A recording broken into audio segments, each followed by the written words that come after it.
बाबा साहब द्वारा बनाया हुआ संविधान हम लोगों के लिए ताकत दी है। और अभी हाल फिलहाल में जो घटना घटी है कि एक वकील द्वारा यहाँ के जो अपने देश के जो PGI साहब हैं उनके ऊपर जूता फेंकने का प्रयास किया गया है। तो ऐसे जो क्या कहते हैं मनवादी विचारधाराओं के बारे में आप समाज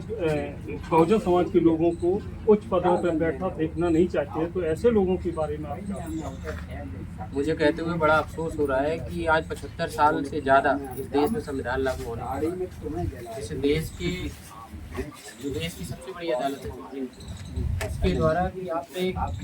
पूरे देश के अंदर जब कोई हमला होता है तो आपने एक नाम सुना होगा कि आतंकी हमला हो गया, आतंकवाद। इस देश में उस आतंकवाद की घटना से भी बड़ा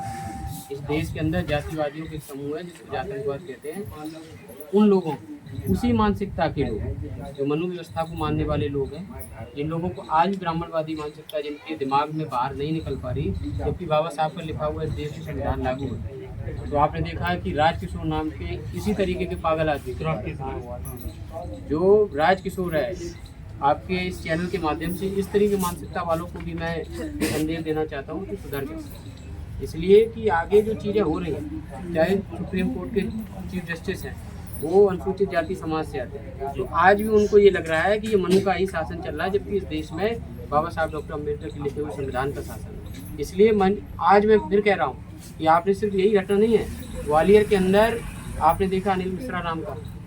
इस देश के अंदर एक कानून बनना चाहिए जिस पर ये आतंकवादियों के लिए बड़ी बड़ी धाराएं, सिटीजन है, UAP है, तो ऐसे आतंकवादी घटनाओं को कारित करने वाले लोग, चाहे वो अनिल मिश्रा हो, चाहे वो सुप्रीम कोर्ट में जो जूता फेंकने घटना करने वाला राजकिशोर हो, और चाहे रायबरेली के अंदर महेश वाल्मीकि जी की नृशंस हत्या हो, इस तरीके के द्वारा जो लिंचिंग हो रही है जातिवाद के नाम पर, इन लोगों के खिलाफ भी कठोर कार्रवाई हो, उन पर NSA लगे, ताकि एक संदेश जाए कि इस देश के अंदर संविधान है और किसी भी तरीके से जो अनुच्छेद 15, 16, 17 और अनुच्छेद 25 आप देख रहे हो, सिर्फ यहीं पे जातिवाद ही नहीं है,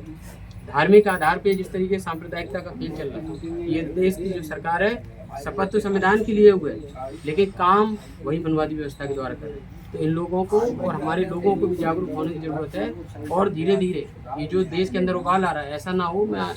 मुझे ये डर लग रहा है कि जैसे अन्य देशों में हुआ है उसी तरीके से अगर ये जातिवाद का खेल यूं ही बढ़ता रहा तो लोगों में एक ऐसा आक्रोश आएगा कि सारी जाति व्यवस्था को फाड़ फेंकेंगे। तो वो लोग अभी समझ जाएं और देश के अंदर शांतिपूर्ण तरीके से जिस चीज़ को संविधान में बाबा साहब लिख के गए हैं, गैर बराबरी खत्म कर गए हैं, तो उस चीज़ को स्वीकार करो। जाति को बाहर रख के एक मनुष्य के रूप में, चाहे वो अनुसूचित जाति हो, चाहे पिछड़े हों, चाहे वो धार्मिक अल्पसंख्यक हो, चाहे कोई भी आदमी हो, किसी को इस नीची दृष्टि से ना देखें। इस देश में संविधान है, बराबरी का राज है, तो बराबरी स्वीकार करनी पड़ेगी। और इस तरीके की घटनाओं को इस देश की चाहे केंद्र की सरकार हो, चाहे उत्तर प्रदेश सरकार हो, अन्य राज्यों में भी जहाँ जहाँ पर इस तरीके की सरकार है वो लगाम लगाने में नाकामयाब है। तो हमारे समाज को भी समझना पड़ेगा कि इन जैसे लोगों को आपको बेरोजगार करना पड़ेगा, इन लोगों को आपको सत्ता सरकार से बाहर करना पड़ेगा। यही हमारी मांग है और इसी चीज़ को लेकर हम लोग गांव-गांव जाकर समाज को जगाने का काम करें।